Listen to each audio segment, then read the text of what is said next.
Well, it's the day after the election in the United States, and while clearly the majority of Americans are waking up and feeling inspired and encouraged, a lot of Americans are waking up devastated and defeated.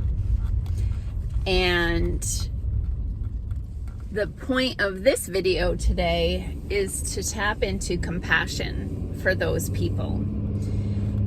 Here's why.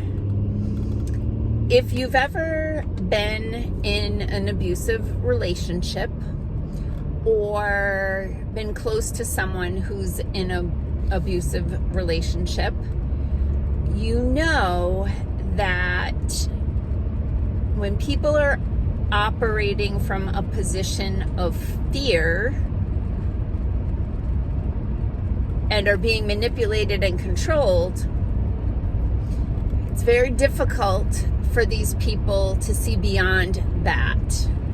And what I feel we should do today and in the days to come is to show compassion for these people, understanding that they have been in an abusive relationship with the media and the government for a long time, a longer time than just the past cycle.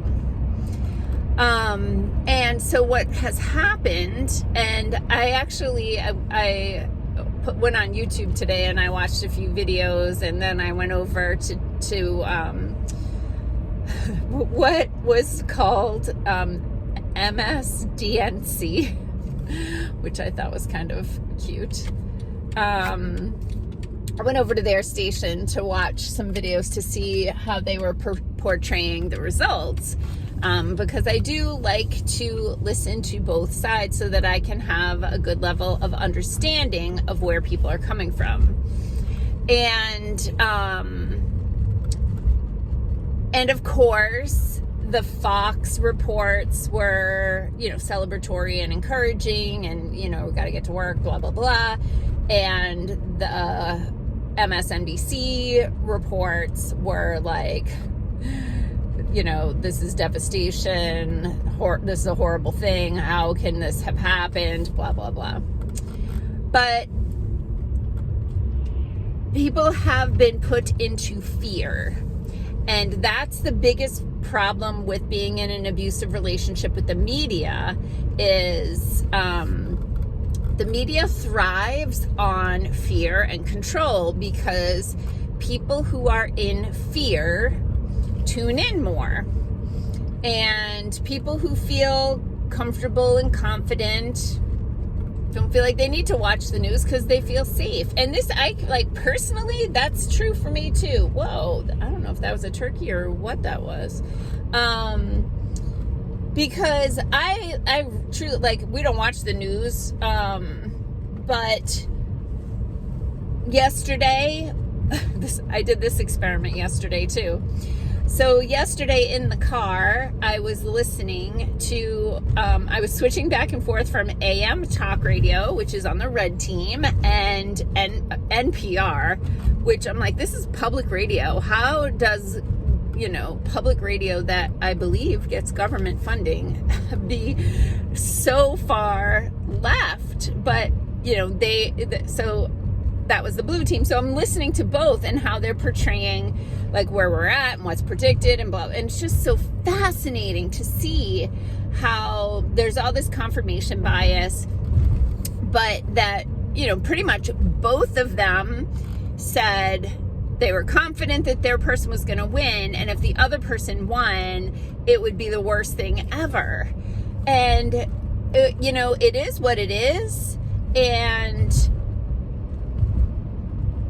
we have to work together to move forward. It's why I wore purple today, because red and blue make purple, and we have to be together, right? United we stand, divided we fall. And we've fallen and we can't get up. And we fell a long time ago, and we've been just stumbling and stumbling and stumbling. But remember, the abusers did horrible things to people. They put them in fear. They locked them in their homes. They covered their faces. They coerced. And I mean, coerced is really putting it gently for a lot of people. People to participate in a medical procedure that a lot of people didn't want. And the ones who actually wanted it under false pretenses. They were definitely lied to about that. And so I'm just trying to stay heart-centered and have compassion for the people who are devastated today because they have this fear that has been contrived.